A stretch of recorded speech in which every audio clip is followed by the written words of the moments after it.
Hi, my name's Sarah and I'm from Proline.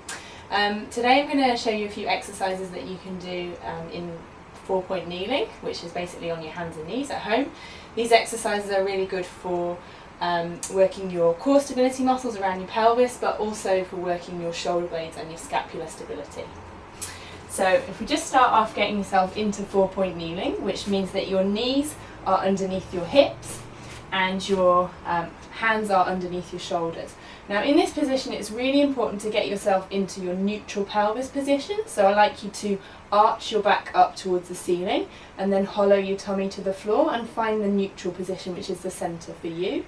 You can also do the same in your thoracic area as well, so you can arch your middle of the back up towards the ceiling and then bring your breastbone towards the floor and again find that neutral position. So you should be in a nice flat alignment with your lower back.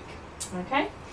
It's also important to keep your neck and nice and long and tuck your chin underneath as well.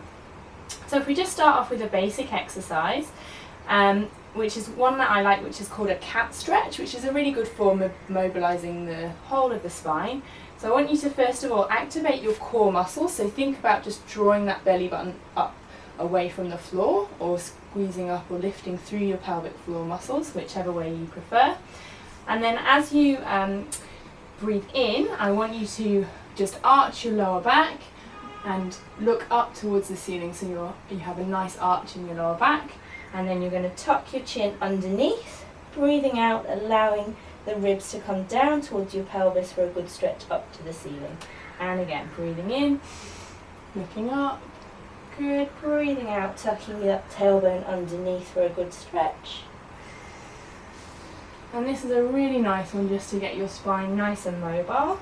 Just trying to work through all of the stiff bits in your spine, and you're aiming for a nice smooth, even movement happening. Remembering to keep your core activated so that you're controlling that spinal segmental movement. Okay. Another nice one to do in this position is what I call an arm opening one, which is to work into your rotation movement. So you can thread one arm underneath, just coming round and down and allowing the shoulder to come down towards the mat, and then breathing out, taking a good breath round, stretching that arm out straight up towards the ceiling. And again, threading that arm through, almost like you're threading through the eye of a needle, and then stretching right the way round. Gives you a really good thoracic stretch, this one. It's lovely if you've been sitting at a desk all day, getting a good stretch through the front of the chest. And again, thinking about making sure you've got your core switched on as well, so that you're controlling that stable, smooth twist as you go round. And then again, you can obviously do it on the other side. Okay, looking at a couple of strength exercises that you can do in 4-point kneeling. So again, just make sure you're in your neutral position with your pelvis and with your upper back as well. And then a really nice one to practice is practicing making sure your core is activated again and just stretching one hand up off the mat and then returning. Same again, swapping the other side and then returning down. So I'm looking to keep my pelvis really nice and stable. I'm looking to keep my shoulders really nice and stable, even though I'm changing the weight distribution from one arm to the other. And that's a really good one just to start working on the coordinating the strength of your core muscles. So if you want to make that exercise a little bit more difficult, instead of lifting an arm, the next progression of the exercise would be to make sure your core is switched on and then to stretch one leg out behind you and then release. So breathing out, stretching that leg away from you and then releasing down.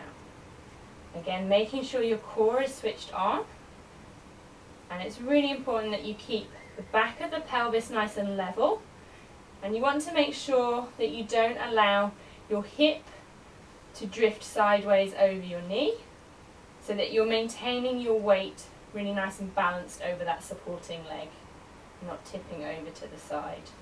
And then you can do about 10 on one leg, and then I would swap and do 10 on the other side.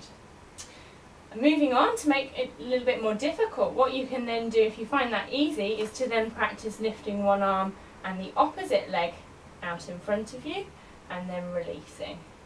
So I'm actually going to just stick with one side just for ease of the camera, but you can alternate either side, just practicing, and again making sure you're keeping that pelvis really nice and stable.